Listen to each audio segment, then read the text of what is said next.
एक बड़ी आशंका, दिल्ली को निशाना बना सकते आतंकवादी। ये खबर एक बार फिर 4 से 5 आतंकियों के दिल्ली में प्रवेश करने की आशंका जताई गई है। कश्मीर से दिल्ली में प्रवेश की आशंका, खुफिया इनपुट के बाद दिल्ली पुलिस सतर्क है। स्पेशल सेल और क्राइम ब्रांच को भी सतर्क कर दिया गया है। अलर्ट मोड पर है ये सभी। रेलवे स्टेशन, बस अड्डे, गेस्ट हाउस की चेकिंग हो रही है।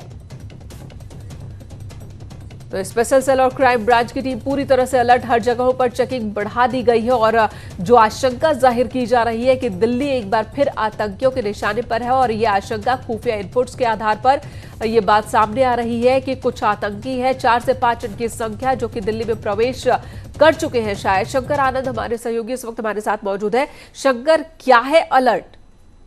देखिए, ये अलर्ट जो है आतंकियों से संबंधित है। और इस मामले में जानकारी मिली थी कि जम्मू कश्मीर से करीब 4 से 5 की संख्या में आतंकी दिल्ली में प्रवेश करने की कोशिश में हैं। लिहाजा इसी बात को ध्यान में रखते हुए राजधानी दिल्ली में सुरक्षा व्यवस्था काफी बढ़ा दी गई है। और यहाँ तक कि जो बस स्टैंड है, रेलवे स्टेशन है और गेस्ट हाउस है, होटल है, यहाँ पर जो है तफ्तीश किया जा रहा है। वहां पर जो भी वहां पर संदिग्ध लोग हैं, बाकायदा उसके बारे में पूछताछ की जा रही है।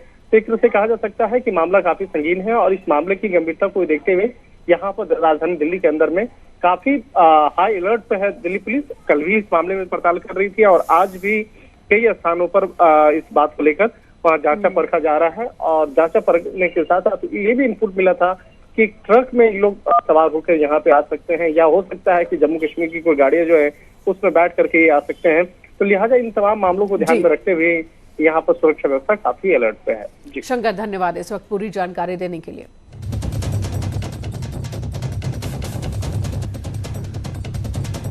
और अब बड़ी खबर, कानपुर में हड़कंप मचा हुआ है। कई सवाल खड़े हो रहे हैं। कानपुर में बिहार के शेल्टर होम्स जैसा ही एक कांड सामने आता दिख रहा है। कानपुर के बालिका सुधार गृह में जब लड़कियों की कोरोना जांच कराई गई तो चौंकाने वाले मामले सामने आए। यहां पर 7 नाबालिग लड़कियां प्रेग्नेंट पाई गई। उनमें से 5 ऐसी हैं जो कि कोरोना पॉजिटिव भी हैं, तो एक HIV से संक्रमित है।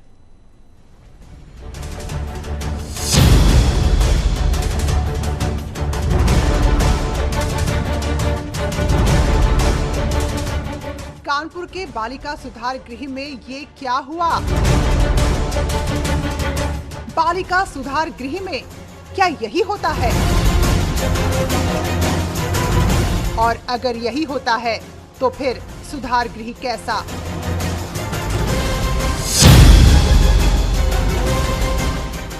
सबसे पहले ये जान लीजिए कि कानपुर के बालिका सुधार गृह में हुआ क्या है। कानपुर के इस बालिका सुधार गृह में 7 लड़कियां प्रेग्नेंट पाई गई हैं और उसमें भी 5 ऐसी जो कोरोना पॉजिटिव हैं। पहले संख्या 2 थी जो गर्भवती थी, मगर आधिकारिक पुष्टि के बाद ये संख्या बढ़ के 5 हो गई, यानी 56 में से 5। और इसके अलावा अगर ओवरऑल देखा जाए तो स्टाफ के एक कर्मी भी इससे अफेक्टेड है।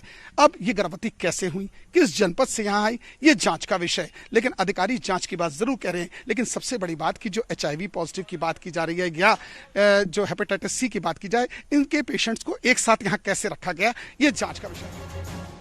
लड़कियों के गर्भवती होने का खुलासा जब न्यूज 18 ने किया तो जिला प्रशासन में हड़कंप मच गया, जिसके बाद कानपुर के SSP मीडिया के सामने आए। ये दोनों बच्चियां जो है, इनके जो प्रेगनेंसी उसी समय कंफर्म हुआ था जैसे इन लोगों ने आमद किया है। कोई कानपुर आके कोई प्रेग्नेंट नहीं हुए हैं, ना वो रेस्क्यू होम में प्रेग्नेंट हुए हैं। SSP ने पूरी कहानी को ही नई दिशा में मोड़ दिया। उनकी माने तो लड़कियां यहां आने से पहले ही प्रेग्नेंट थी। हालांकि न्यूज 18 ने जब SSP से पूछा कि लड़कियां यहां लाई कब गईं, तो उन्होंने कोई ठोस जवाब नहीं दिया और जांच की बात कहकर निकल गए। तो दिनेश जी, क्या आप बता पाएंगे कि कब इन बच्चियों को यहां लाया गया था?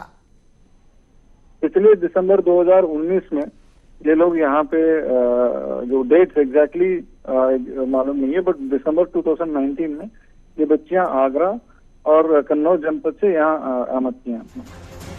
कानपुर के बालिका सुधार गृह के इस कांड का खुलासा तब हुआ जब यहाँ रह रही लड़कियों की कोरोना जांच करवाई गई, और जब लड़कियां यहाँ से बाहर निकली तो पूरे मामले का खुलासा हो गया। हालांकि अभी इस मामले में बहुत से खुलासे होने बाकी हैं। कानपुर से न्यूज 18 के लिए अमित कंजू की रिपोर्ट।